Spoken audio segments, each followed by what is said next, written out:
How's everyone doing tonight?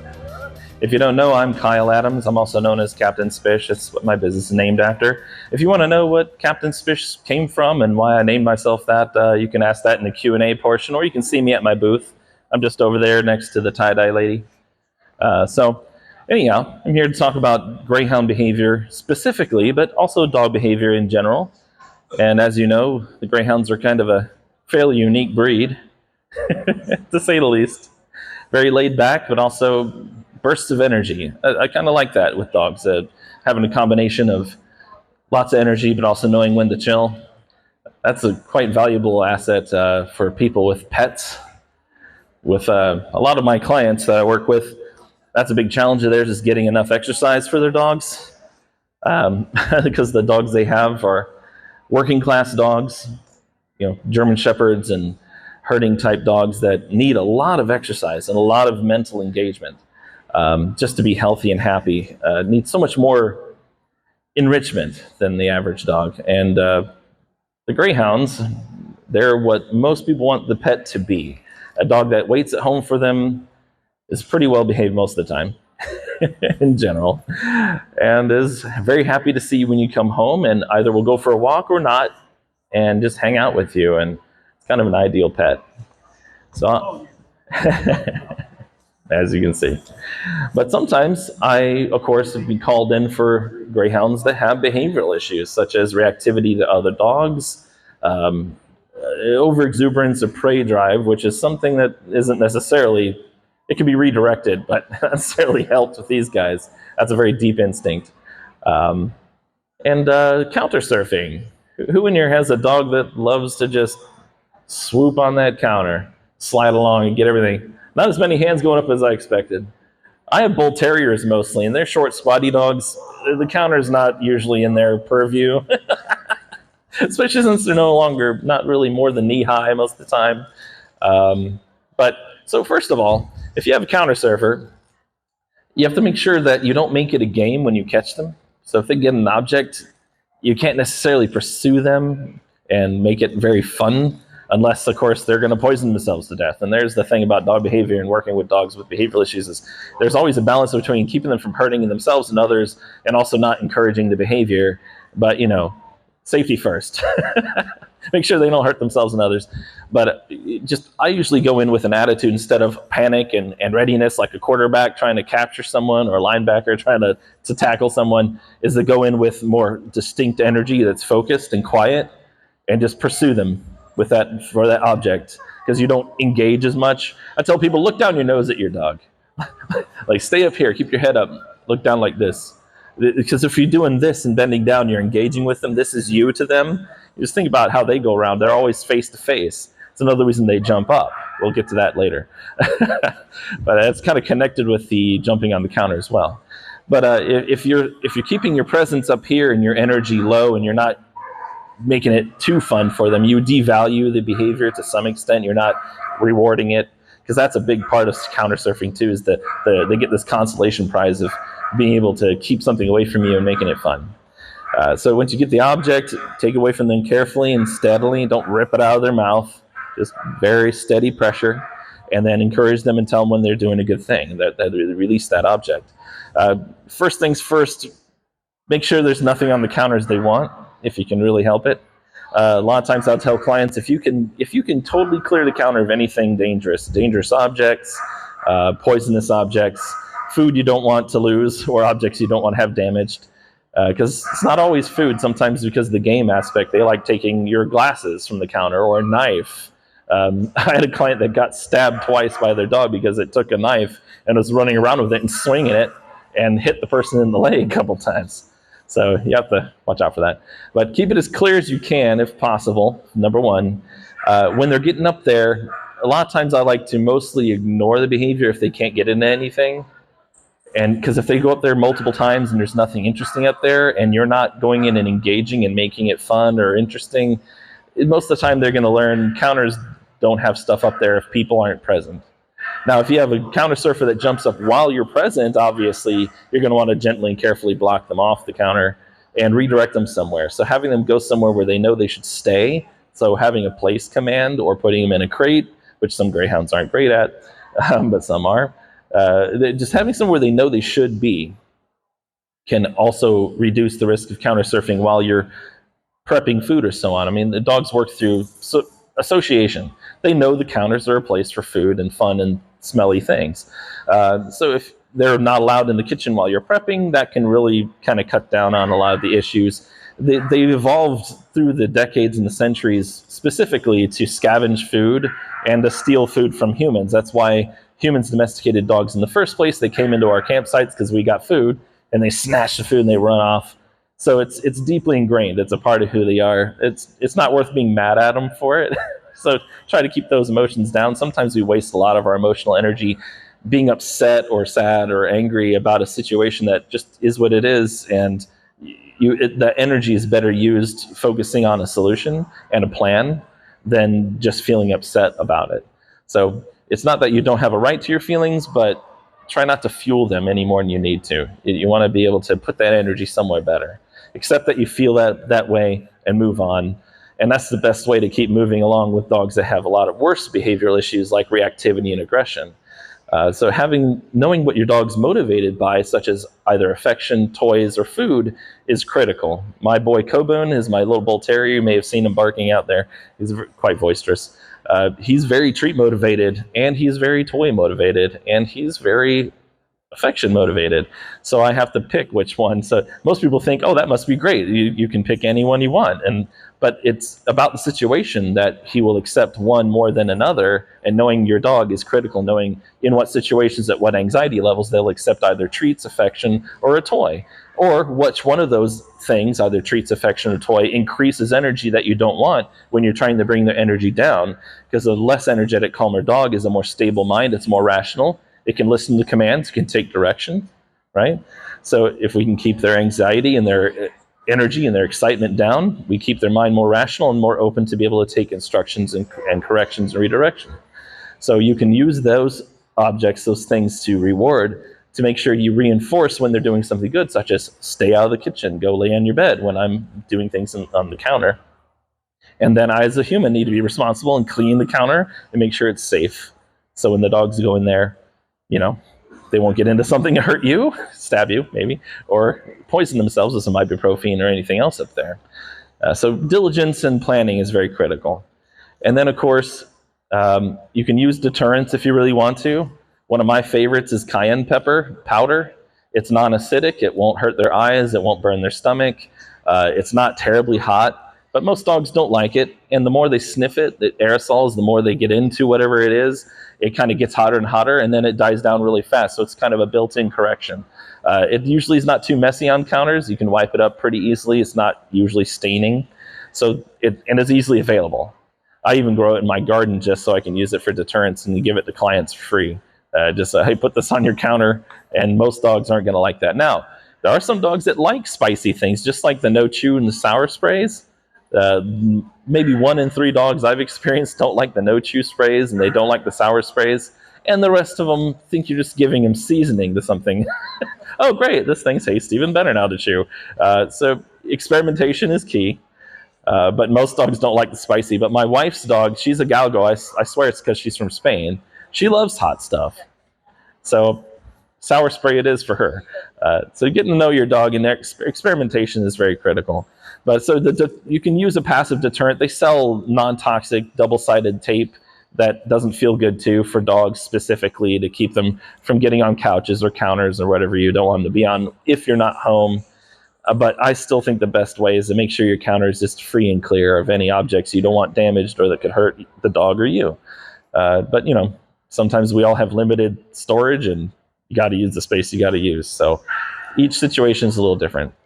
So does that help anyone? Do you think that are things you haven't thought of before? I know some of this is kind of like duh, but you'd be surprised at how much of my job is telling people duh stuff. It's just because I used to feel bad charging people to come help them because, and I don't think the people are stupid. I'm just like, well, don't let them do it. Just go stop them and come over here and tell them to do something else.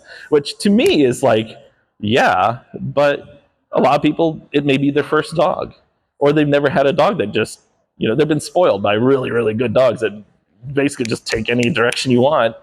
And then you get this one that comes along that needs special attention, special guidance, emotional corrections more than just physical or just redirection. And an emotional correction is about understanding the dog is at a state of emotion and anxiety that they are compelled to do certain things you don't want them to do. It's an instinct. An instinct is like a program from 10,000 BC. It's no longer really your dog at a certain point. When the dog is following a program, hey, I know what I think's going on. Instinct's saying, do this. And the dog the rational mind, the dog that you train, the dog that listens to you and understands what you're saying, literally basically just takes a back seat.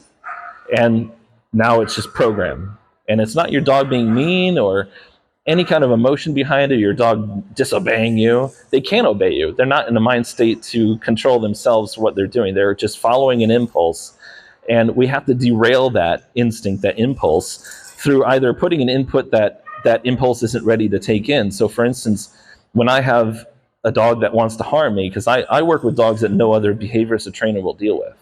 I actually travel the country specifically because people will call me from Nevada or New York or Germany. I don't travel to Germany, but I do like Skype calls. I had a Japanese call last year from Skype, but I'll travel because other trainers and behavioralists, either because of insurance reasons or because they're gun shy, and I don't blame them, won't deal with a dog that's bitten somebody. I do. I specifically go into situations to give that dog a last chance to live. And I've saved a lot of dogs' lives that have bitten people. And the way I throw a monkey wrench into a fear reaction is by not following my fear instincts. Not that I'm not afraid. So for one instance, I had a 120-pound Mastiff charge from across the room and break their leash and come for me. My clients are freaking out. I'm kind of freaking out because I'm like, I'm going to get bit. And the key to not being bit badly or being bit at all in some cases is to be okay with being bit. So when I tell clients, well, you're going to have to just accept you're going to be bit and not be so panicked and worried about it. Just accept your emotions and put it in the back. So this dog's coming charging at me, full bore, and it's tall enough where it doesn't even have to jump up. And I'm like, okay, I need to pick a body part that I'm going to accept getting bit. And usually the forearm's pretty good. You have some nerves through here, so you want to kind of keep an angle this direction. So I feed this dog my arm, and I just stand still. And so his instincts scream at him, say, I'm afraid, he's afraid. Fear only has 4 reactions: fight, flight, fawn, freeze, right? So I just make sure that in my mind, genuinely and truthfully, I'm not going to run from this dog, not even in my mind. I'm not going to fight and battle this dog. I'm not going to defend myself and harm them to protect myself. I'm not going to freeze and just get stuck. I'm thinking still, I'm flowing. And I'm not going to just collapse on the ground. Of course, fawn is not something that humans typically do. It's a vagal nerve response. It's kind of a whole thing. So I just accept I'm going to be bit. I pick what part is going to be bit, and I'm not going to run, attack, or freeze or fawn from this dog. And they jump up and bite me, and I hold their head onto my arm so they don't rip at me. And they feel my strength. They feel my calmness. They did the worst thing they could do to me, the absolute most powerful thing the dog can do to another individual. They bit me. And that still didn't do what fear knew should happen in me. Fear said, he is going to attack you, run away from you, freeze or fawn. And I didn't do any of those things. I just say, okay, here, I'll show you who I am. You can't change me. You can't change the core of who I am.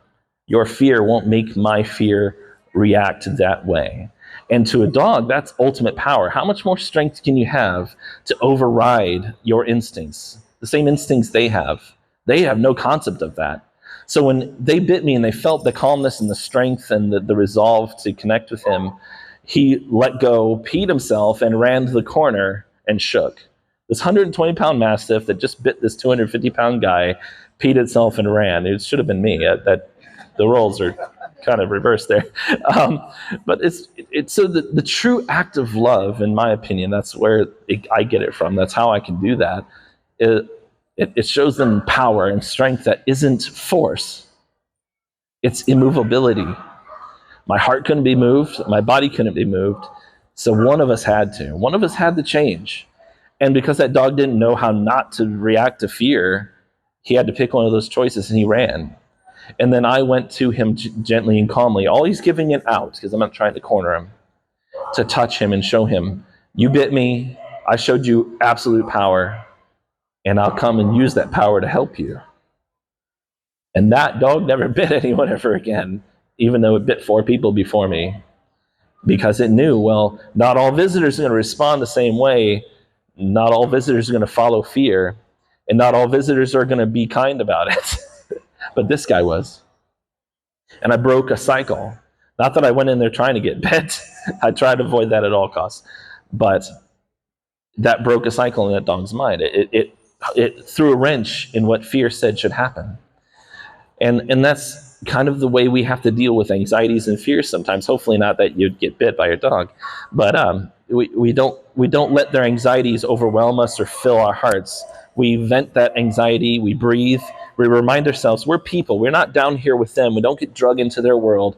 We stay up here and see what's really going on and where the out is. Where's the out for this cycle of anxiety or fear they're in?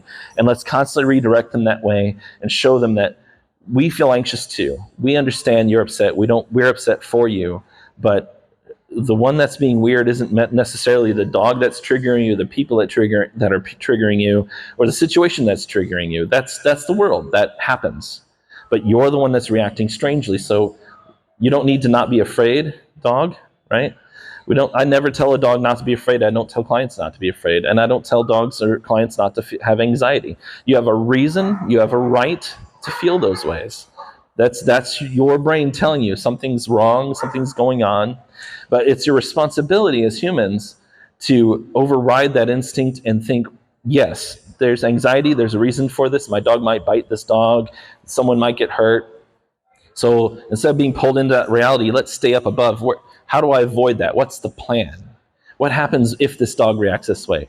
Should I or can I correct it early and redirect it somewhere else? Just like I was talking to you earlier about, don't let them linger. So if a dog's sniffing and lingering, they think they're weird, they're getting stuck. The other dog then sees your dog's being weird, and a friendly handshake turns into an awkward, weird, long, stretched out thing. So if you recognize that, you can then say, oh, well, sniff for 5 seconds, and you're done. Let's move on. And in your mind, you see those in steps, and you see what direction based on the situation. My dog's head should veer this way, and we should go this way because that's more open, instead of going around the dog or going an awkward way. And if you have a dog that could snip at other dogs, you want to be able to experiment, use a muzzle. Most dogs can get used to a muzzle, but you want that safety net so you can experiment and see the body language and your work with your timing and see how much you're creating and triggering a reaction versus actually causing the dog to learn a better way to react. And that can be a safety net for you so no one can get hurt. Now, having another dog that can cooperate with reactivity, and a client, but a friend or someone you know that understands, hey, this dog might punch my dog with his muzzle. Well, are you okay with that? Can your dog handle that? Then that would be helpful for me, and then you can experiment with that dog. So open communication is very good with other people with dogs and with your dog. So basically, you just want to be able to rise above and use your feelings and instincts to guide you and inform you as they're supposed to. But don't get stuck there. I sometimes use the example of a new driver. So they're driving down this country road, they're going 60 miles an hour, and there's this right angle turn and this huge oak tree, and it's full of scars, and there's bumpers and headlamps and chunks of car there where you see other people have hit that tree. So you know it's a reality. People can and will hit that tree. And the new driver will just think about that and focus on that tree, and they're likely to hit it because they're focusing on the tree. You hit what you aim at for the most part. So the new driver's stuck in this cycle of this tree. It's been hit. I'm going to hit it. Oh, no. And that's sometimes what we do with our dogs. Oh, they've bitten in the past. They're going to do it again. Oh, no. And all you're focusing on is the bad thing that could happen, and you're not giving a better way out. So an experienced driver will see that turn in that tree. Yes, this could happen. It has happened in the past. It could happen to me. But what should I do? I should slow down.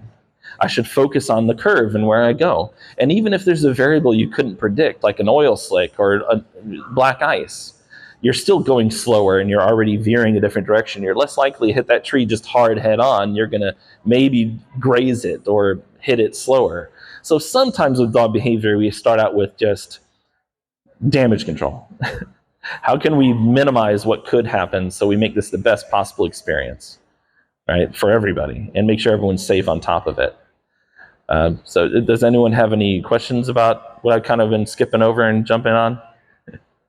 I'm just kind of trying to get in a broad view of how I approach dogs, how I read them, how I understand them, right? Okay. So other things with greyhounds I've noticed, counter surfing's one. I haven't personally experienced a lot of greyhounds jumping up. Do any of you get that experience a lot, jumping up on other people? You know what? Now I think of it, I take that back. My own greyhound does that. Now, he just doesn't do it to me anymore, but he does what I call the thriller dance. You ever seen they jump up and go, the thriller dance? I call it the thriller dance, but anyway, it looks just like Michael Jackson's Thriller dance. But he does that, and then he'll slash me, like just slash at you, and just doing it so excited. So what I've done with my dog, with Ori, he's a 12-year-old greyhound out there. He's not very bright. He's kind of one of the dimmest dogs I've ever known. He's very, very sweet, but he doesn't think much. But so I just basically will create a perch for him so he lands on it, so he's not directly slashing me so much, and kind of just let him slide off. So usually I don't like to confront dogs when they jump up, like bump them or knee bump them or push into them, especially greyhounds. They're so majestic when they're fast. When they're running fast, they're so sure. But when they're at slow or no speeds, they're like a Jenga set. It's the only thing I can think of. They're almost like a Jenga. When you cuddle them, they're kind of like a Jenga set too in a bag. You got all those sharp points, but you still have to hug them. It's a new experience to me when I first had a greyhound.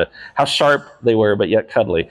Anyway, so you want to pay attention to that too. How stable is the dog? You don't want to be pushing them around. So I just basically view myself as like a V shape in front of me, and I'm just trying to just deflect them to the sides so they're not doing that. And I just do it enough and with as little energy as possible, as you want to add to it and make them do it more. We just want to absorb that energy as they jump up and kind of deflect them carefully. And eventually you kind of pull enough energy out where they're like, well, I want to see you and I want to show you I'm excited, but I don't know what else to do. And they get kind of in that state of, well, I don't know what else to do. And then you answer it. Well, you're all 4 feet on the ground now. You're no longer jumping up on me. So then I'm going to bring myself down to you and give you calm, gentle affection. So don't do it like this. You're not going to really get much this way. But when you're the way I feel more respected and loved, that's when I'm going to give you what you really are trying to get, which is my affection and my touch and to see me. And then they might go through the cycle again because they get all excited. We call it get dorky. They get real dorky and dump, just run around and go crazy. I'm always afraid they're going to wreck and break their hips or something. I've heard too many horror stories, I guess. I see them as much more delicate than maybe they are. I don't know. You'll have to tell me. Some of you out here probably have more experience than I do with directly living with greyhounds. I get a skewed kind of sampling of dogs with my work because I'm called in because the dog's kind of strange or has a problem. So I try not to take my experience about any breed as like, well, that's how the breed is. Try to keep my perspective kind of clear. But yeah, it's just think of it that way. So you see how I'm thinking about how my energy is and how it's affecting the dog. And I kind of see it like a shock absorber.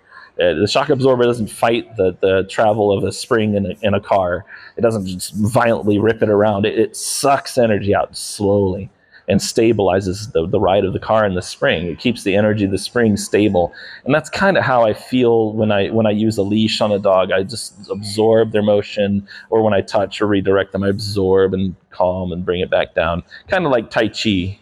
It's the kind of the movements I see. I tell some clients about, what is it called? Karate Kid 2, I think it is. Where it's the drum. But instead of punching the dog, you're just thinking about the circular motions of redirecting.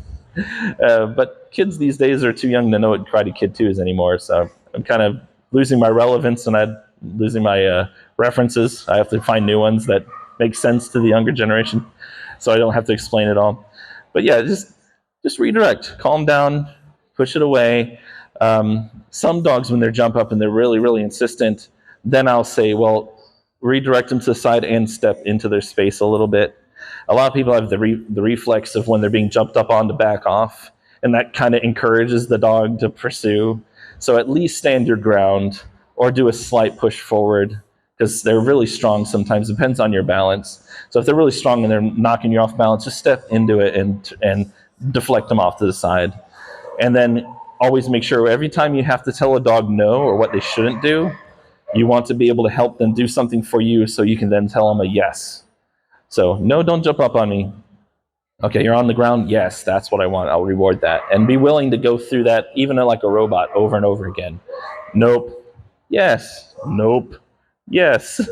So some breeds, like my bull terriers, it's like hitting your head against a brick wall. You're just like a robot. Nope, nope, nope, nope. And it just seems so repetitive. But believe me, it's important. Repetitive is sometimes part of being consistent. And having faith in what you're telling your dog and what you're going to do with your dog, and knowing that in the future it's going to make it better so that you keep going through that repetitive motion, that's critical. And that's why I tell people, don't waste your emotional energy, and don't waste your words. If you want your dog to listen to you and you want to be something to be listened to, sometimes we need to turn our mouth off. Sometimes if you want to be loud, you have to be quiet. So if your dog is really, really hyper and their eyes are basically rolling in the back of their head and they're not listening to you, being silent and using your body language and how much attention you give and how much attention you don't give and the way you touch is going to have far more effect than saying, stop, stop, stop, no, stop, no. Because all you're doing is joining the chorus of whatever noises in their head or whatever literal noises are coming out of their mouth. So you want to contrast. I've dealt with a lot of dogs that are just panicked. And if you're going in trying to use verbal cues and talk to them and calm them down, they'll either ignore you or you're making it worse. And I just have to show up like a ninja, just suddenly there. Hey. And so clients are yelling at their dogs when I'm on consultation, stop it, don't do that. And they're physically grabbing at their dog as they're barking at the mailman. I'm like, wait, come back here. And their dog's freaking out. And I just come over there and lean over the dog's shoulder and be like, shh, stop. No. So all the screaming they're doing doesn't startle the dog, but my real quiet sound does, because loudness is just contrast to what's the background. If the background is really loud, then the opposite's going to be much more impactful and a gentle connection. And it also throws that monkey wrench into the behavior. So the behavior in this case with barking at the mailman or freaking out about something has become more of a habit, and they're used to the ritual of it. There's stimulus, they charge in, they make a bunch of noise, they're freaking out, the people come in and join in. Even if it's negative attention, it's still attention, and it's dually fueled. They're enjoying their frustration about the mailman and the fight about that, and they're enjoying the attention and the fight against the people. And so I come in and I devalue all of that, and I don't do a fight. I just have a leash, I say something quiet, I connect them, and I just gently, calmly remove them from the couch. And that's 20 times more effective in the moment than yelling, screaming, and physically fighting with them. And in the long run, it devalues that enough and calms them enough. It replaces the ritual with a new ritual. You bark, I come and see what it is, and I say what we do about it. And what we always do about it is, let's go over into the kitchen and get a treat. And so if your dog just got done doing something bad in quotations, and you redirect them to something else, if you think or you're worried about, well, if they bark at the mailman and they come and sit for me and I give them a treat, all they're thinking is, I barked at the mailman, I sit and I get a treat. So they connect the two things together, and that's a valid point. So I tell people, add another action that you ask for them. So a lot of dogs do definitely get that point. Well, I just bark and I get a reward when I sit. So remove it a few actions. So bark, come and sit, good. Now let's go into the other room and sit again. And a dog that's calmed down and that's obedient and that sat for me twice, that gets the reward. Not the dog that just barked at the mailman and then sits down and gets the reward. So you see how you can add just another action and it can get a clearer point to them that don't bark at the mailman and it's like it didn't even happen. Just sit and obey me and then do it again. And that's great. Same thing with putting a dog in a crate. So whatever you put in a crate gets stronger. So I tell clients, have them come and sit for you, have them calm down, or anything. Just calm down a little bit more. Some dogs just aren't going to sit, depending on where they're at, with training and anxieties. Just have them come and do anything for you. Shake hands, look at me, whatever. And then bring them over to the crate. Okay, let's do something over here. Sit, stay, handshake, whatever. So the dog that's obeyed me twice and calmed down each time, even further, that obedient, calm dog goes in the crate to wait for me, right? It also doubly makes sure, so some of my clients worry about, well, I don't want the crate to be a punishment.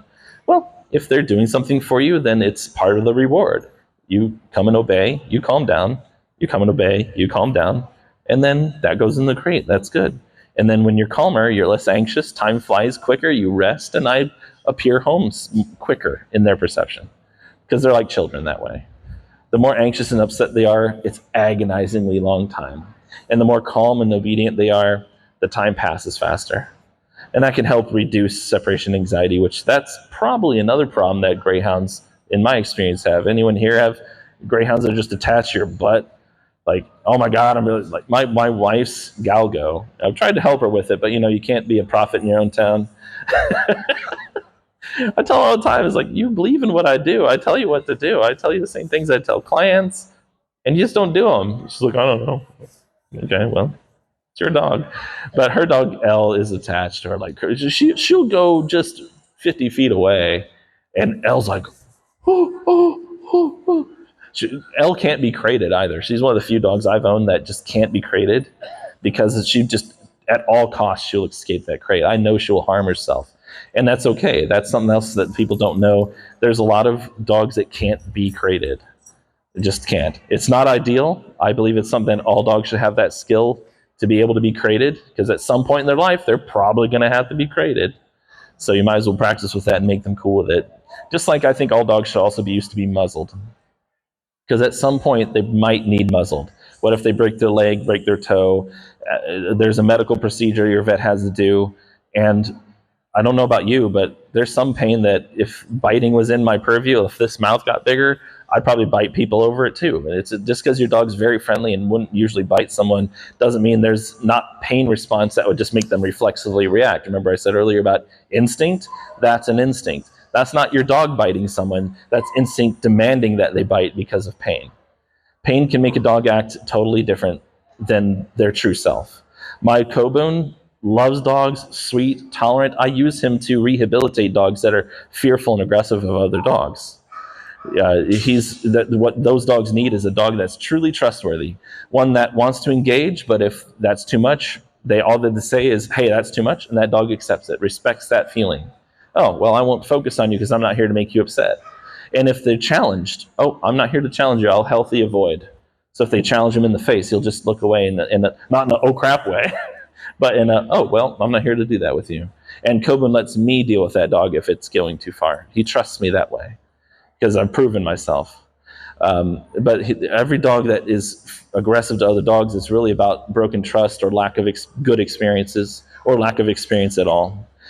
So Coburn helps give them their first ideal good experience. A dog that absolutely won't be aggressive back, that won't take the bait if they're barking, that just is himself and is confident, lets him be sniffed, and makes himself smaller. He'll army crawl if he really thinks he's threatening a dog. He'll make himself small and crawl.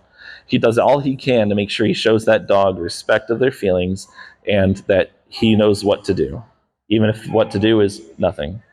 Just let you be, let me be. But he will, because he has severe arthritis and he has a titanium plate in one leg and 16 screws from a leg break he had right above his knee many years ago, he has a lot of pain at night. And because of that, I have to tie him up so he can't charge, because he will charge the other dogs sometimes, especially since they skulk around because they're greyhounds. You know what they do? They're worried. Who's going like this? That really freaks him out. He doesn't like that. And then because he freaks out, they get worse. They get more nervous and still. And so is a cycle. But I tie him up so he doesn't react that way. I come in and I calm him down. But that's not Coburn. That is not anywhere in his nature. It's not like he is in any other situation. But because of pain, he is someone different. Because that's not Coburn. That's pain reaction. That's instinct. So anyhow, the separation anxiety, back to that. I kind of got on a little rabbit trail there. In my opinion, you have to combine a mix of increasing the quality of the time you spend with your dog and helping them learn that that's all they get and it's enough. So there's a practice of giving space and forcing them to give you space, and then coming back to correct, calm down, chill out, I'm still here, and then going away and coming back. Remember that robotic, repetitive, over and over and over thing? And when you're with your dog, taking time to take advantage of and have a conversation with the little things you do every day, such as feeding, letting them in and out of the crate if they're in a crate, in and out of your bedroom, in and out of the house, in and out of your car. All those things where they just automatically jump in or jump out or come in or go out or just eat. You have a conversation with it. Hey, wait first. Why don't you shake my hand first? Why don't you do something for me and then you get the food? Or wait, just because the door's open doesn't mean you go out. You can go out when you're invited, and you're invited to go out when you're obedient and calmer, right? Doesn't have to be totally calm. That may not be possible for some dogs, but calmer, bring it down a couple notches and look to me, and then that dog can go out in my yard, or that dog can come into my house. And when you're giving that kind of engagement, that's really what separation anxiety is demanding. They're like, hey, I haven't done something with my human yet. I haven't connected deeply enough yet. I'm bored. I need something from them. I don't know what it is because I'm just a dog. But I need something more from them. I just don't know what it is. So when you engage them more and ask more of them, and give them more direction and more rules and more boundaries, that connection, those little micro jobs that they do for you, make them feel more content with the time they do spend with you, so that they have to learn, well, that's what you get, and then sometimes I'm separate, and you're going to have to be okay with that. And just that mix of that practice and that in between. But giving good walks with your dog with rules and boundaries. Hey, don't cut in front of me. Sniff only for 3 seconds, and we move on. Or stop at all the corners. Just add complications. Add things you ask of your dog on a walk. Increases the quality time. It's like if you're with your wife or husband. If you're sitting there just dead staring at a TV for 3 hours and you don't talk to each other, you spent quantity time, which has some value too, but you haven't had quality time. And then your husband or your wife goes up to play on their computer for the rest of the night, and you are left wanting. And what that is that you didn't engage, you didn't connect, you didn't transfer ideas, you didn't make each other proud or upset, or there's no real direct communication, because communication is both sides. You send a message, it's decoded. They send a message, it's decoded, and so on. And the dogs need that too. You need to have that full circle for at least a few minutes a day. That's a big quality time boost. So things you do already, you don't need extra time, you just need extra quality in your time. So the things you do every day, such as walks, going in and out of your bedroom and so on, feeding, just add rules, add complications, ask something from your dog so you can show them that you're proud and you're happy for them to do something for you. That really, I've noticed, makes a huge dent in separation anxiety. Now, that doesn't mean some dogs have general anxiety that then also has separation in there too. That may need medications. That I'm not a veterinary PhD or behavioralist that way. I don't do drugs. I don't prescribe drugs. And should have worded that better. But some may think otherwise. But anyway, so you may want to go talk to your vet or a PhD veterinary behaviorist to see if medications would be right for you or for your dog, or both of you. I don't know. Sometimes I've told clients, so the dog needs meds. You might need some therapy too. Because sometimes the dog is a mirror. Actually, all the time dogs are a mirror, but sometimes it's very painfully obvious. And I'll be like, look, I'm not telling you to cure your anxiety and depression now. I'm saying understand it. Work through it for yourselves. Because if we understand ourselves, we have more to give others. Being self-aware, being compassionate anyway. That's critical. So a lot of times what I'm working with isn't just the dog. And what makes me think that I'm more successful with certain cases isn't just that I love and care for the dogs, I understand them, but I'm also working with the people because I love them too. And my contemporaries even have told me with their own words, the PhD behavioralists that were my mentors when I was 10 to 15 years old, they told me with their own words, I hate people. I'm just so frustrated with people. I don't like people. And even then, at that age, I'd look them in the eye and be like, what are you doing in this field then? I know it's easy to think as a dog behaviorist, you're a dog guy and it's all about the dogs. And of course, that's a big part. The bigger part is the people. You are your dog's world. If I don't encourage you and educate you and tell you the truth with, hey, here's the solution. Yeah, you're making this worse, but here's how you can make it better. A lot of times, if you're making the behavior worse, that's great. It means you're the key to making it better than anyone else. Just recognizing that in yourself, being patient with yourself and working on that too in yourself can help the dog. So I always tell people I'm in the business of changing hearts and minds, starting with the people's. Because if I don't make an impact on you and inspire you and educate you and give you strength to deal with some of the behaviors that are really intense, like the dogs that bite people, I've done nothing. No matter how much I've changed the dog, I have not done enough, because it's about you guys. And that's why I had to tell my mentors, it's like, well, because they told me for years, don't do this. You won't be able to make a living at this, or it'll be miserable. I'm like, I've never been happier. I've been doing this 15 years this year. I'll never look back. I was able to buy a house. I mean, that's something that in my family is just a dream. And because I do what I do my best, I was able to take care of myself. I was able to have a life. So I'm glad I quit listening to those people a long time ago. So anyway, that's basically my journey. Anyone have any other questions or any issues or Greyhound specific problems? I know they're not really a troubled dog. Hey. Oh, steps. Slippery surfaces and steps. That's true. That kind of ties back to my the whole dog is like a Jenga set thing. They're not very stable at low speeds. Well, I think first I would say, well, how are the steps structured? Is there any way we can change it, such as add treads? I added treads to, yep, that can help. It's not usually the cure, but sometimes. So that's the first thing. Our steps are Victorian era. So back then they didn't have any standards. It's like, these are steps, just whatever. And they're just as deep as they are tall. And we slip down them all the time. I don't know how our Greyhounds, but my Coburn is exactly the length of those steps. So he has a bunny hop up each set.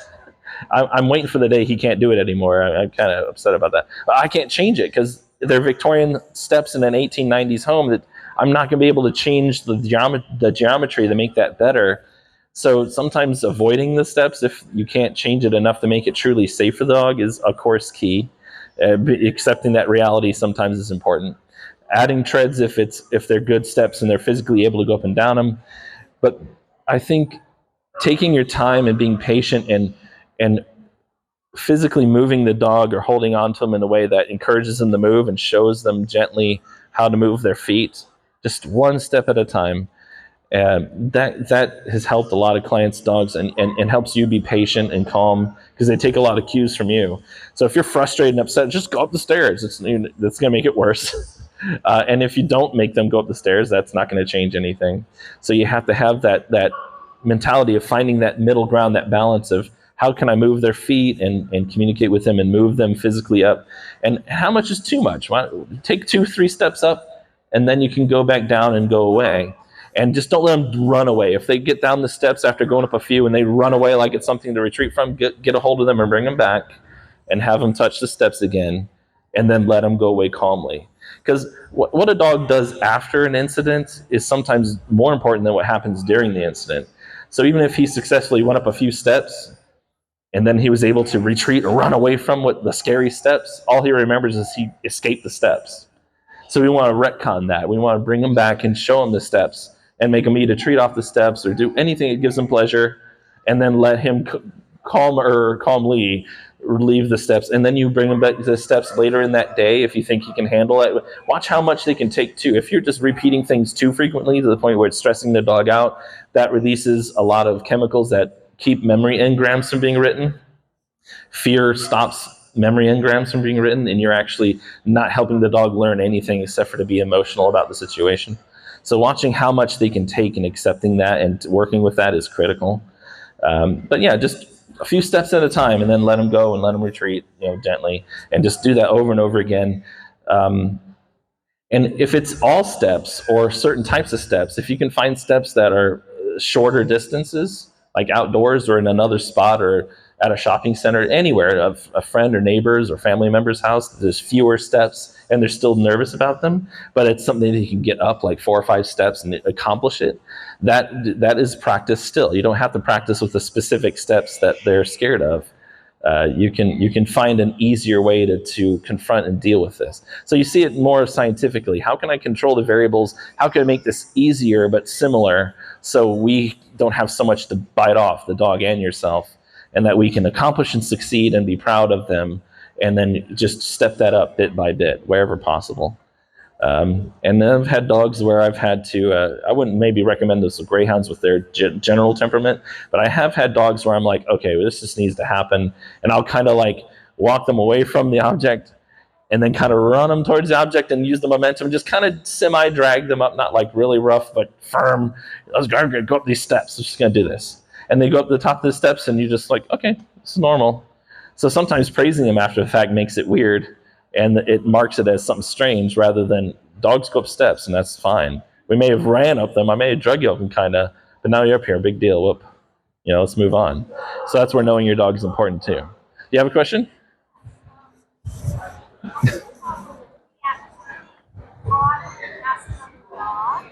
Oh.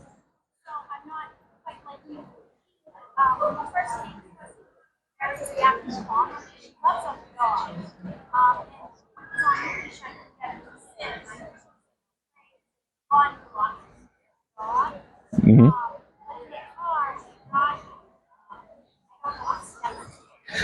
Yeah, so you're saying your dog was reactive, and then while on leash, you're able to directly redirect him and control him, and so you've gotten him through the reactivity on leash, obviously. So that's great. So you already have an experience and a way to communicate. Do you use specific cues for his reactivity on leash, like look at me, or you ask him to sit? But in the car, he probably escalates quicker, and you can't pay attention, so you can't correct it earlier. So it's instinct, and he's no longer thinking; he's just reacting. So he's not listening, can't listen to those. It's not that he's not listening; he literally can't hear and can't process when you say sit. And I've had clients with this situation before.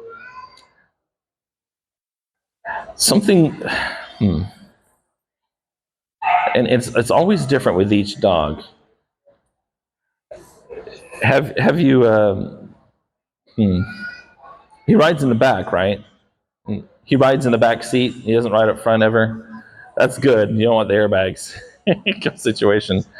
But sometimes, like with my van, my dog rides with me everywhere, and so I actually literally went in and physically deactivated the passenger airbag because I want him to ride up front. For similar reasons, because he can be reactive about cats and dogs through the barrier. It's a barrier reactivity. The fact he can't get to it gets him frustrated, and it escalates him even quicker. You have that extra fuel, not just they want to go see the dog, but now they can't get to it and they get really frustrated. I have used riding crops, like horse riding crops. Now, of course, not to hit the dog. Don't ever hit the dog. But they're gentle and they're flexible, and they give you added reach, and you can reach back and touch them to get their attention and like flick their ears or move their face away. It's a little tricky while driving. You may want to practice at low speeds. Yeah, you can teach him to set that tool in the house too, so he has a little practice with it. Very good thinking. See, somewhere where it's easier for you to focus on, you can get him used to that tool and think of a cue, something unique to associate with that too. So when you can get him calmer, you can redirect him to something like lay down on the seat or look at me or anything else. Do you think a treat would distract him in the car? So that might work better. So he's affection motivated, not treat motivated. That makes it harder for some dogs because the treat, you're like, I got this treat, and like, oh yay, and it's easier. And some dogs, when they're in that state, they're so anxious and upset they don't care about treats. So, but the riding crop can use like an extension of your hand to be able to touch him with affection and distraction. Hey, touch the nose, touch the ears, touch the butt, whatever's sensitive. They go, whoa, what was that? It was me. Go lay down or go sit down or do whatever I know you know to do, and then I'll give you affection through this. Or if I can reach you, I'll give you a flat hand touch. So you're not stroking them and adding energy back. You're giving that affection. That might help. That's going to take some time, definitely.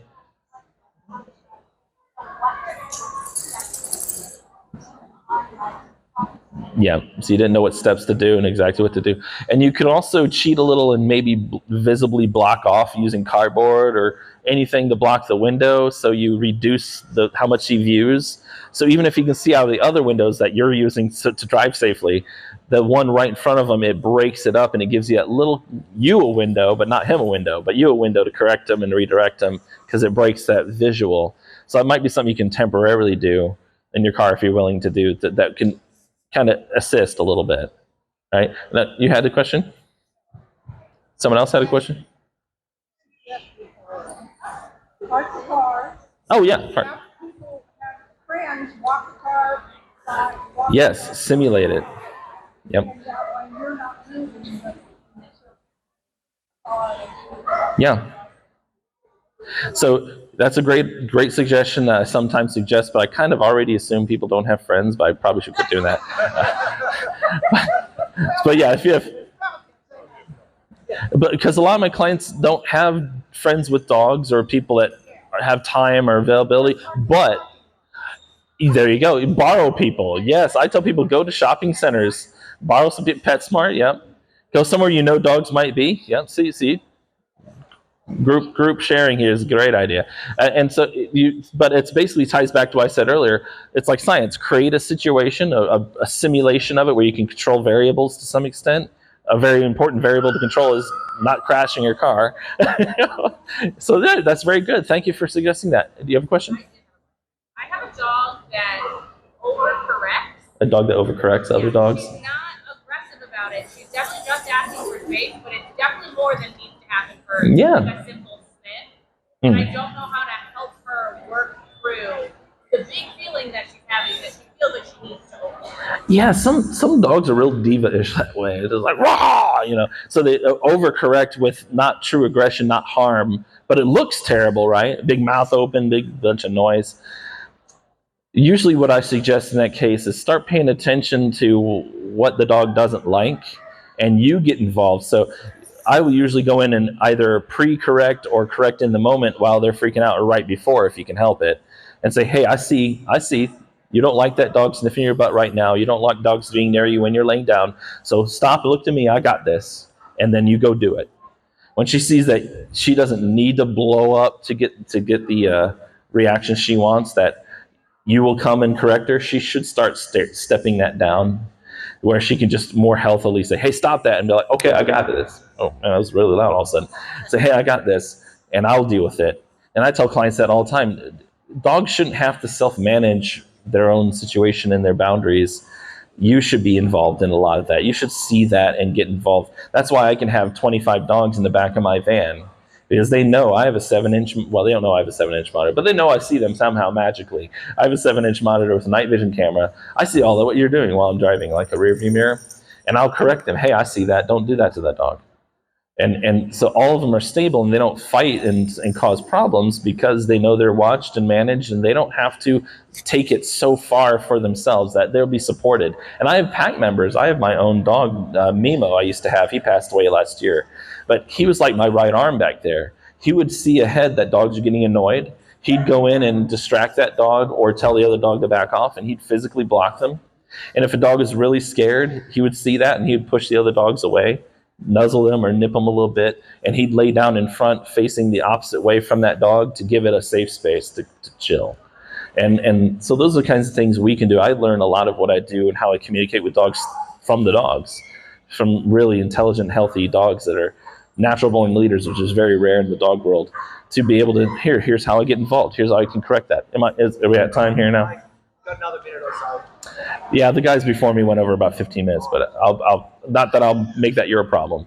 But anyway, so does that answer your question? I don't know if I finished my idea there, but yeah, just get involved. Just redirect and see what's really going on with your dog, and learn from them about where her boundary is, and then teach that to the other dogs a little bit further back. Hey, if she doesn't want you in her face, then don't get too close to her face. Back off. Right? It would come to me instead. Or if a dog wants to play with her and gets upset, so sometimes it's about dogs. Hey, I want to play with you. Well, that dog doesn't want to play. How about you come to me when you want to play, and I'll play with you. Or I'll redirect the dog to another dog that is happy to play that game. That dog is sure not. All right. I think I'm done with questions since I have a gentleman here waiting for me. But I'd be happy to answer any questions at my booth. I'll be right there. It's probably easier than doing it here, but thank you for listening. Once again, I'm Kyle Adams from Captain Spish. I have a podcast that's on YouTube and anywhere you can get podcasts, so I'll be covering a lot of these subjects and more in the future, and hopefully I'll have you listening to me there. All right? Thank you for listening.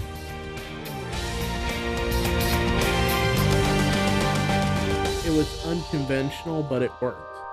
And I never tell clients, just like I never tell the dogs not to be scared. Unfortunately, dogs don't have the ability to just talk it out with you. See, there's all kinds of different types of bites, but I'll get into that later. What's happened here? How did this start? How can I help you? You reward good behavior and you discourage or redirect bad behavior into good behaviors. Warm talk, anecdotes, stories, get to know me, get to know them. Yeah. What you do or don't do with that dog, how you handle that dog, how you think and feel and what you do with your thoughts and feelings around that dog. And it's going to be for the rest of that dog's life. You can't just unplug the corgi and plug him back in. You know, I'm going to be open and honest about it. And that was like watching art